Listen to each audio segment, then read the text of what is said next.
Malappuram എടപ്പാളിൽ car പിന്നോട്ടെടുക്കവേ ദേഹത്ത് കയറിയിറങ്ങി 4 വയസ്സുകാരിക്ക് ദാരുണാന്ത്യം. മഠത്തിൽ വീട്ടിൽ ജാബിറിന്റെ മകൾ അമ്രുബിന്ത് ജാബിറാണ് മരിച്ചത്. വി കെ ജിഷാദ് ചേരുന്നു. 4 വയസ്സുകാരുടെ ദാരുണാന്ത്യം ഇത് എപ്പോഴാണ് സംഭവിച്ചത്? ജാബിർ, അപർണ, എടപ്പാളിൽ ഇന്നലെ വൈകുന്നേരമാണ് ഈ അപകടം നടക്കുന്നത്. വീട്ടിൽ നിർത്തിയിട്ട കാറ് പുറകോട്ടെടുത്തപ്പോൾ അബദ്ധത്തിൽ കുഞ്ഞിന്റെ ദേഹത്തേക്ക് ഇടിച്ചു കയറുകയായിരുന്നു. എടപ്പാൾ മഠത്തിൽ വീട്ടിൽ ജാബിറിന്റെ മകൾ അമ്രുബിന്താണ് അപകടത്തിൽ മരിച്ചത്. കാറിലുണ്ടായിരുന്ന 2 പേർക്ക് പരിക്കേറ്റു. ഇത് 2 സ്ത്രീകളായിരുന്നു വാഹനം ഓടിച്ചതും.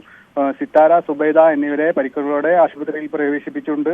ഇത് കൂടാതെ ഈ മുറ്റം നിന്നിരുന്ന കുഞ്ഞിനോടൊപ്പം നിന്നിരുന്ന ബന്ധുവായ സ്ത്രീയും ഗുരുതര പരിക്കുകളോടെ ആശുപത്രിയിൽ പ്രവേശിപ്പിച്ചിട്ടുണ്ട്.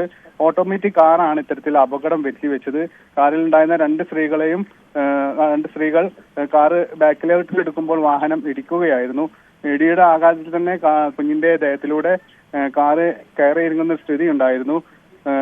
സമീപത്ത് നിന്നിരുന്ന സ്ത്രീയും കാറ് ഇടിച്ചു. അപകടത്തിൽ ഉടനെ തന്നെ കുഞ്ഞിനെ ആശുപത്രിയിൽ പ്രവേശിപ്പിച്ചെങ്കിലും ജീവൻ രക്ഷിക്കാൻ കഴിഞ്ഞില്ല.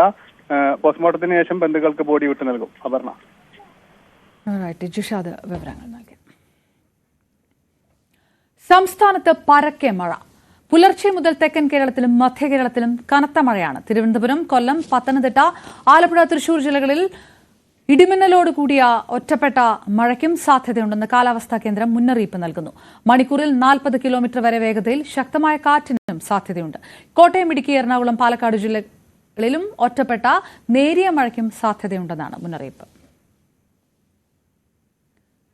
കൊല്ലത്ത് ശക്തമായ മഴയിൽ ദേശീയപാതയിൽ വെള്ളക്കെട്ട് രൂപപ്പെട്ടു. കൊട്ടിയത്താണ് വെള്ളക്കെട്ട്. വാഹനങ്ങൾ കുടുങ്ങി. റോഡ് നിർമ്മാണം നടക്കുന്നതിനാലാണ് വെള്ളക്കെട്ട് രൂപപ്പെട്ടതെന്ന് നാട്ടുകാർ പറയുന്നു.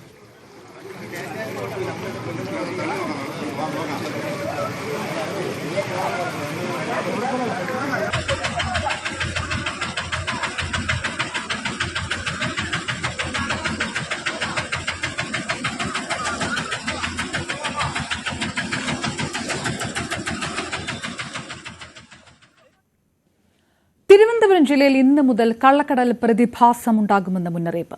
കാപ്പൽ മുതൽ പൂവാർ വരെയുള്ള തീരത്താണ് മുന്നറിയിപ്പ്. ഇന്ന് ഉച്ചയ്ക്ക് 2:30 മുതൽ മറ്റന്നാൾ രാവിലെ 11:30 വരെയാണ് മുന്നറിയിപ്പ്. മത്സ്യത്തൊഴിലാളികളും തീരദേശവാസികളും ജാഗ്രത പാലിക്കണമെന്നുള്ള നിർദ്ദേശവും.